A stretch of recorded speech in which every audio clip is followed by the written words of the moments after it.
Before we call it a week, let's check in with Lola to see what animal stories she dug up this week. It's time for this week's edition of the Lowdown.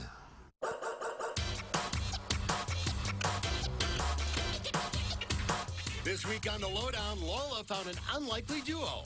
And a very likely one. And a chimp takes to the air. But first, it doesn't get much cuter than this. 3 7-week-old cheetah cubs visited the nursery at the San Diego Zoo Safari Park. The cubs, 2 girls and 1 boy, are at the nursery because they were inadvertently injured by their mother, a first-time mom who didn't carry them properly. They were brought to the nursery until they're better, and seems like they're rehabbing quite well. Speaking of cheetahs, a dog-cheetah duo have bridged the age-old divide between their canine and feline fellows to become best of friends. Emmett the cheetah was raised alongside Cullen, one of 3 companion dogs at the Columbus Zoo. Best buds.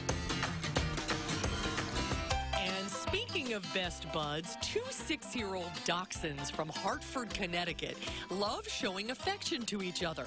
Henry and Kiki snuggle up, play, and do just about everything together.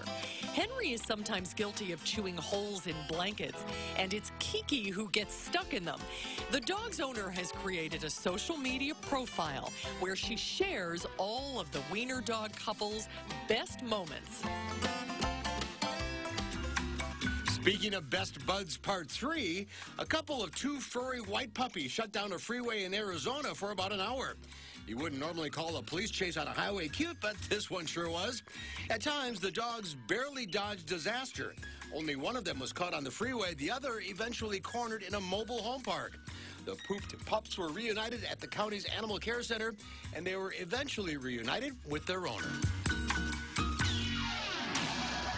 And finally, a baby chimpanzee named Musa is flying to his new home after being saved from poachers in the Congo. Musa made a good co-pilot, helping the pilot adjust the plane's throttle during the flight. The 2 quickly became friends and enjoyed the views together, sharing some tender moments and even squeezing in a nap. Finally, they arrived at the chimp sanctuary in South Africa, where they were met by staff. A nice, soft landing to a new home. And that's this week's edition of Lola's Lowdown.